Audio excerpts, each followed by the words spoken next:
Құран және оның өмірдегі рөлі. Құрметті бауырлар, бұл видеода Құран мұсылмандар үшін ең қасиетті кітап. Ол өмірге бағыт-бағдар беруші және адамның рухани дамуының негізі. Құранның мазмұны, оның адам өміріндегі орны және қазіргі заманғы маңызы талқыланады. Егер сіз Құранды терең түсінгіңіз келсе, бұл видео сіз үшін. Бірінші, Құран дегеніміз не? Құран Алланың сөзі. Ол адамдарға өмірде дұрыс жолды көрсету үшін жіберілген. Оның 114 сүресі бар. Олар сенім, мораль, заң, ғылым сияқты әртүрлі тақырыптарды қамтиды. Құран әр адамға рухани және күнделікті өмірінде тепе-теңдік сақтауға көмектеседі. Екінші, Құранның адам өміріндегі рөлі рухани даму. Құран адамның жүрегін жұмсартып, өмірдің мәнін түсінуге мүмкіндік береді. Ол адалдық, сабырлылық және шүкіршілікке үйретеді. Құранды тыңдау немесе оқу адамға ішкі тыныштық сыйлап, күйзеліспен күресуге көмектеседі. Күнделікті өмір. Құрандағы аяттар арқылы мұсылмандар өмірлік шешімдер қабылдайды. Отбасында, қоғамда және жұмыста дұрыс бағыт табады. Намаз, дұға және Құран оқу адамның жан тыныштығын арттырады. Этикалық бағыт. Құран адалдықты,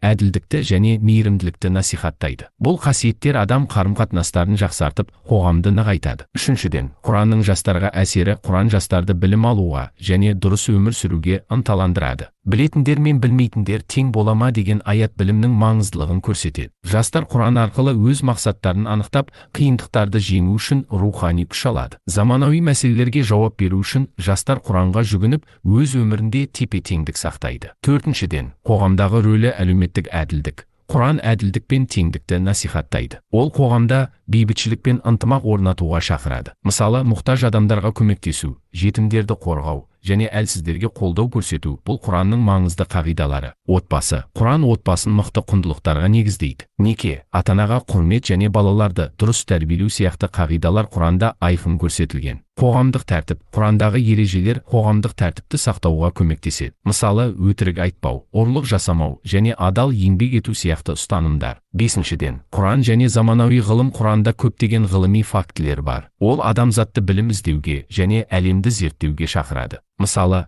ғаламның кеңеюі. Біз аспанды құдіретімізбен жараттық, әрі оны кеңейтушіміз. Зарият сүресі 47-ші аят. Судың айналымы. Құран судың жер бетіндегі айналымы туралы анық айтады. Алла аспаннан су түсіріп, онымен жерді тірілтеді. Адамның жаратылысы. Эмбрионның даму кезеңдері Құранда дәл сипатталған. Біз адамды тамшыдан жараттық. Алтыншыдан, Құранның технологиялық дәуірдегі рөлі. Онлайн ресурстар. Құранды оқып, түсінуге арналған көптеген қосымшалар мен веб-сайттар бар. Заманауи технологиялар Құранды бүкіл әлемдегі адамдарға қолжетімді етті. Әлеуметтік желілер. Құранның мағынасын тарату және оны жастарға түсіндіру үшін әлеуметтік желілер тиімді құрал болып табылады. Кибермәдениет. Құранның құндылықтары киберортадағы этикалық мәселелерді шешуге бағыт береді. Адалдық, жауапкершілік және мейірімділік сияқты қасиеттер интернетте де маңызды. Қорыта айтсақ, Құран рухани және күнделікті өмірдің ажырамас бөлігі. Оның ұстанымдары арқылы адам өзінің өмірлік мақсатын таба алады және қоғамның дамуына үлес қоса алады. Құран адамзатқа тек діни ғана емес, сонымен қатар әлеуметтік және ғылыми тұрғыдан да пайда келеді. Егер сіз Құранның мәнін терең түсінгіңіз келсе, оны оқып,